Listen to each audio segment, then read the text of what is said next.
Many people find their hair. AI filter. Oh, you're not gonna mess up my makeup. Yes, Sula. Yes, Sula. Yes, Sula. Yes, Sula. Yes, Sula. Yes, Sula.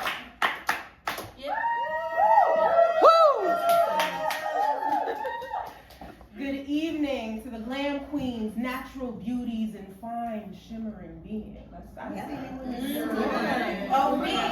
Today I have the honor of defending Glamorous Beat against Bare Glow for fraudulent representation of natural features. This lawsuit began after a social media post went viral. Bare Glow claims that Glamorous Beat posted a transformation video showcasing their signature contouring skills, and in the comments, someone wrote, "This is not the same person. Where did her nose go?" Now, Bare Glow is bringing serious charges of fraud against Glam Beat. To succeed, they must prove that Glam Beat made a representation, that the representation was about a material fact, and that this fact was false. But here's the thing. Glam Beat never made any sort of representation or claimed that their artistry was natural. They never said, "This is my nose." They said, "This is my canvas. I'm the artist." We can analyze why a nose is a material fact at a later juncture. But during the course of this trial, I'll argue that Glam Beat's work isn't about falsity or deception. It's about self-expression. And what does capital B beauty mean in a society that often excludes so many? How do we navigate a world that tells us we have to erase our wrinkles, shrink our bodies, lighten our skin to be pretty, and most importantly, how do we ensure that beauty uplifts and empowers rather than divides and diminishes?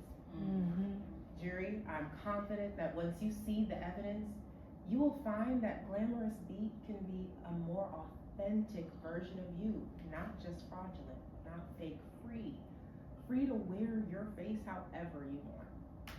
Now, somebody pass me my setting spray and cue the Tea with Sula starts now.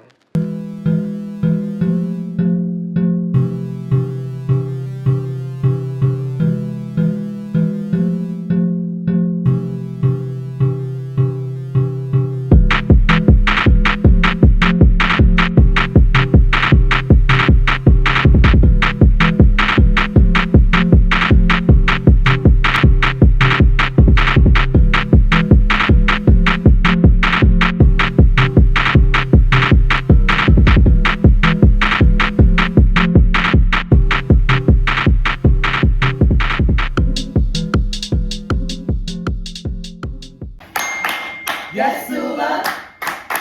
Yes, Sula. Yes, Sula. Yes, Sula. Yes, Sula. Yes.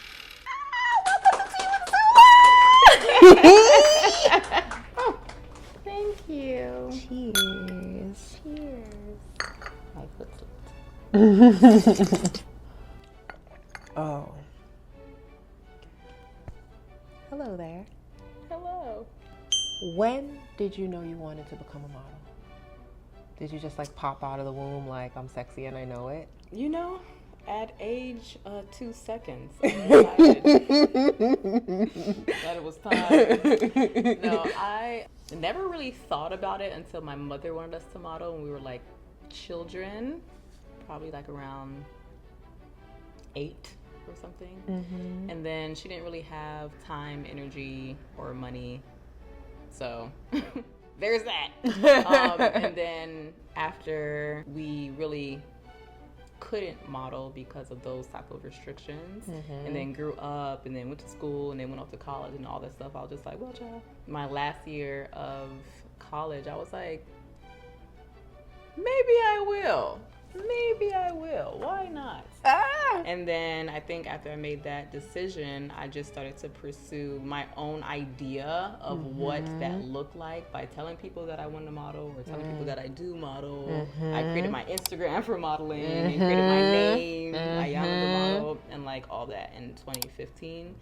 And really didn't start modeling consistently until I would say probably more recently, because I've done a lot of entertainment, movements, performances, and commercials, but not traditional fashion and beauty modeling like I'm doing now.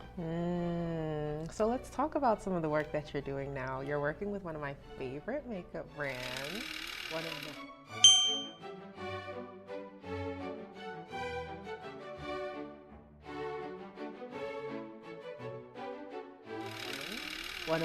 One of my favorite makeup titans, Miss Danessa Myrick. Period. What have you been learning from that experience so far? Everything. You see my face? Break it down. The people need a lesson. Because of Danessa.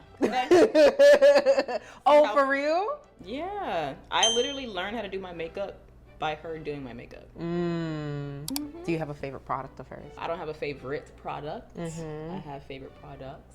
Ooh. I use her Yummy Glow Serum. I use her Yummy Skin Tint in shades 13 to 14. Try that. And I use her Balm Powder. She just came out with a 9.5, which is a lot of people's shades. I never used to... Well, first of all, after I started working with her, I started to get a lot of her products. I was just like... Can y'all hook a sister? And got stuff. They always take notes about everything that they use on your face, what shade, what color, what product. So I started to also take notes about what goes on my face, like what products, where to place them, how to put it, what to do first, what's underpainting, how do you underpaint, where do you put that, like all these different things that I never knew because I'm not a professional makeup artist. Right. And on top of that, I just used to see certain things, and I really should study a bit more, and I don't. But it's because I never studied how people do certain makeup. I just would do things that I just saw in passing, which never really looked bad. Right. But compared to how I know how to do makeup now, it was looking crazy, girl. Earlier, you mentioned that prior to this year and the year before, you've done more performance-based things, and I've had the privilege of watching you do some of these performances. You are not only an incredible DJ, DJing at some of the coolest parties in New York, you're not only a dancer, there's a lot here on your resume. And so I feel like you're perfectly positioned to talk to us about what's next in terms of beauty. What do you mean by that question? All of these, you have to bring a different part of beauty to... I'm just talking. I forgot what the question was. That's an interesting question. What do you mean by that? How does it feel to uphold the Jamaican stereotype of having 1,000 jobs? That's hilarious because people have told me that, and I'm like, I am half Jamaican. Honestly, I feel like it's in the blood, girl. It's in the blood. I don't even know what to call it. Because literally, like, me and my sisters are the same. Like, you know, it feels great. It feels like I'm doing the My People proud. I love that. Boop, boop, boop, boop, boop. Bullet? And so what does Afrocentric beauty mean to you? Afrocentric beauty is who I am. Yeah, I was raised in Brooklyn. Tea with Sula was made in Brooklyn. And I am constantly inspired by the people, institutions, and businesses in this borough. That's why I'm excited to partner with Brooklyn Tea for today's tea. Lavender Earl Grey for a burst of floral and citrus flavor. And so what does Afrocentric beauty mean to you? Afrocentric beauty is the standard that I grew up with. I would say that it's the foundation that I was built on and the ideas of what the standard of beauty was in my household. So for me, it is the epitome of the most beautiful, and it also is a representation of the most authentic way that I can show up as my most beautiful self. So yeah, that's a reason why it's so integrated in everything that I do, because I feel like it's one of the strongest points of identity for myself. Now with that in mind, I don't know how you're going to feel about this next question. Should Afrocentric beauty standards exist? I mean, they're still beauty standards, and that means that we're still relegating somebody's ugly here. Somebody's ugly. It's not me, but y'all stay safe though. said, this is unfair for someone, not of my own.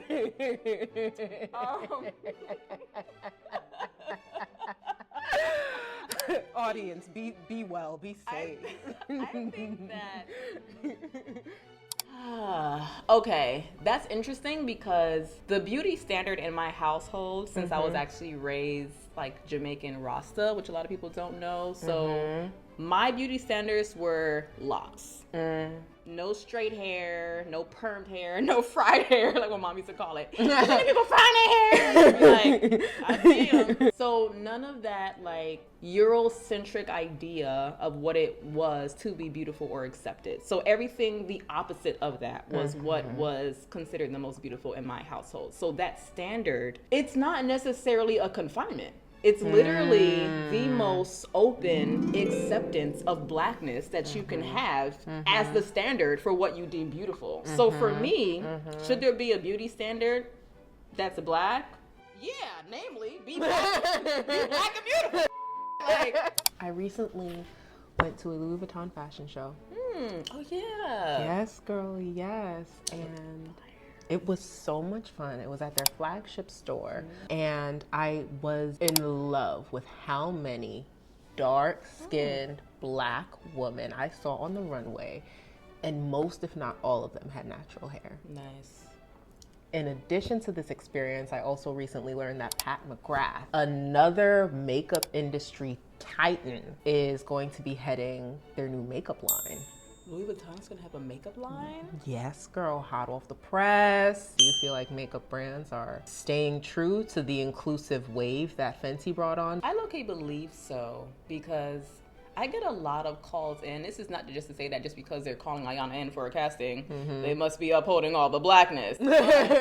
I feel like just insofar as someone who's a dark-skinned model, that is not a typical beauty standard, even though I am sample size, which is another particular standard in the modeling industry, it still doesn't attest to black features, black skin tones, and being dark as opposed to being like lighter with lighter hair or curlier hair or lighter eyes, which is still something that is preferable for a lot of people. I think that with as many black people that I see going into castings for MAC and Sephora and e.l.f., I don't know, all these different brands that are continuously casting. Now, who gets booked for the job, I guess would be the question.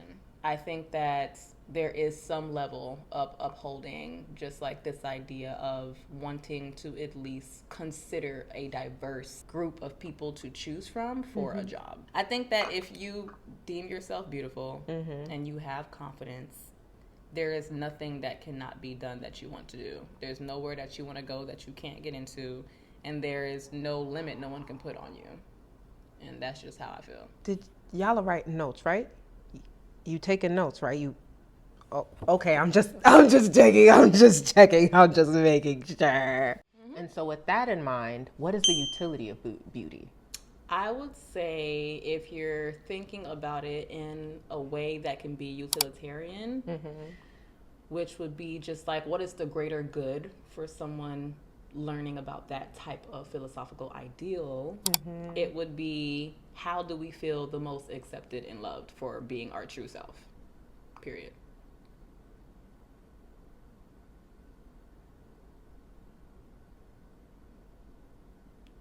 That kind of makes me want to cry. You could cry and sip your tea. Let me sip some tea, girl. Clink. That was an excellent suggestion. Thank you. Thank you. If you were to craft a global beauty campaign, what would the message be? What does the world need to hear right now? Ooh, Lord. That's intense. So is the news. So is the news. I would probably cast every ethnicity, every type of size, every type of age, and create a conglomerate standard of authentic beauty. What's the message? Everybody beautiful. Everybody beautiful. Everybody beautiful. Period. Everybody beautiful. Are you yourself? Now you're beautiful. How to be beautiful in 2 quick steps. Are you not yourself? You ain't beautiful. Oh, because the real beauty is authenticity. Period. Now, before we go, one of the themes of this episode is bare glow versus beat glam. How do you identify? Bare glow. And I love me a beat glam. Love me a beat glam. But bare glow still wins. Girl, because 99% of the time I ain't wearing no makeup. Okay. Natural works out. You so gorgeous, girl. Thank you. You're very welcome. Okay, now there's a special segment I do for guests that I've known for longer than 10 years.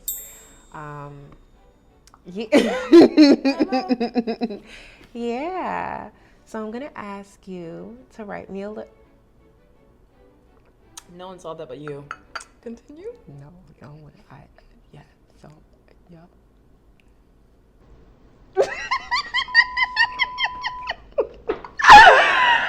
I would really like to ask you to draft a letter for me. Draft a letter. Draft a letter, and I will draft you a letter in exchange. And we will exchange this, and it will be a token of this lovely experience. Oh my God, right now? In my head? No, girl, I'm gonna give you pen and paper. You was about to recite a poem?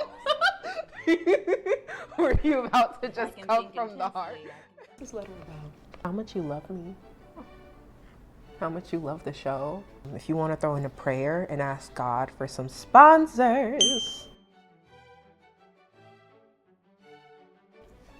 Oh, you are gonna make me cry. Oh gosh, I'm not even gonna. You're not gonna mess up my makeup. You're not. Not on our makeup episode, you're not. Yeah, very much. I'm gonna put this in a frame. Wow. All right.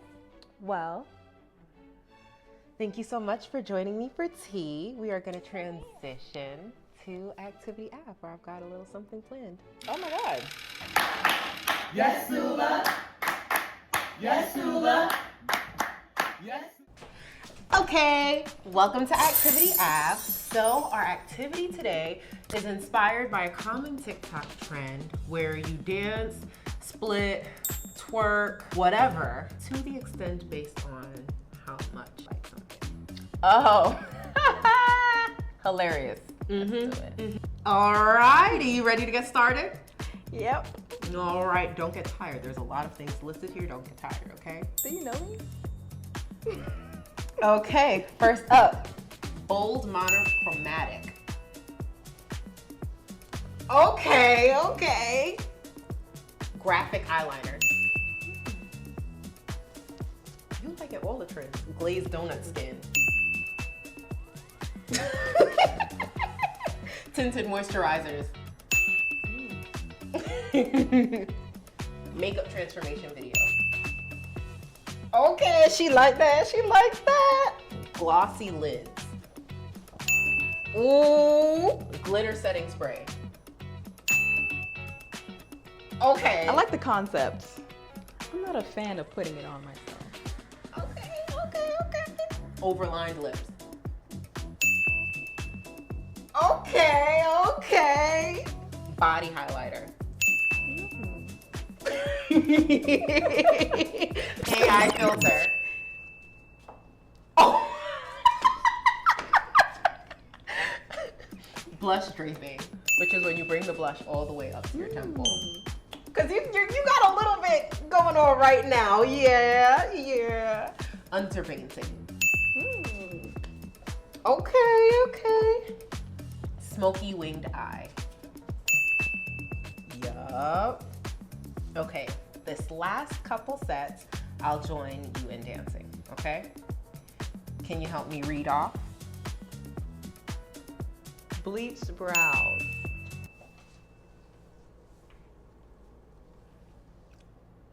Two-tone lip. Glitter lip oil. Curious. Celebrity makeup. Viral makeup. Soap brows. Never tried it. Like they use literal soap and like wax. I don't like that. Oh yay! Don't you judge those movements on this segment. Who can judge your That movements? was just a little 1-2, okay? Who can judge your a little movements? 1-2. What you talking about? Who can judge your movements? Y'all not gonna judge her movements, are you? You not gonna judge this? You can't judge this. Can't judge this. Can't judge this. Okay. Thank you so much. Yes, Sula. Yes, Sula. Yes. Every day I wake up and I make a decision about how I want to show up in the world. Do I want to wear makeup today? If so, what kind of version of myself do I want to present? Small choices, I know, but they do carry weight. They shape how the world sees me, how the world treats me. Beauty is deeply personal. It's about self-acceptance, embracing every version of yourself. Looking in the mirror and saying, this is who I am, and that's enough. Beauty is also communal. When we choose to show up for ourselves, we inspire others to do the same. When we celebrate our own features, our own skin, our own hair, we create space for others to celebrate theirs as well. Beauty is joy too, the joy of a perfectly blended contour, the joy of a twist out that finally dries perfectly and turns out. That joy is powerful, it's transformative. I encourage us all to connect through our beauty, connect with the world, connect with ourselves. Beauty isn't about perfection, it's about authenticity. Showing up as yourself, however you choose. Now, thank you for showing up and sipping tea with me tonight on Tea with Sula. All right. I feel like Glam is like the type of Come on in. Give it up for our guest,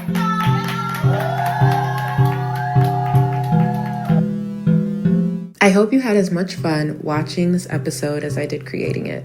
We're just getting started, so make sure to subscribe, like, share, and leave your girl a comment. See you next time. Bye.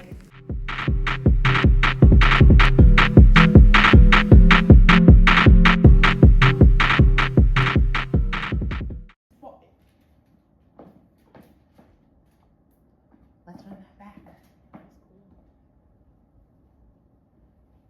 You ever be in church and you sing a song and the church brother's like, it's okay, baby. Yeah.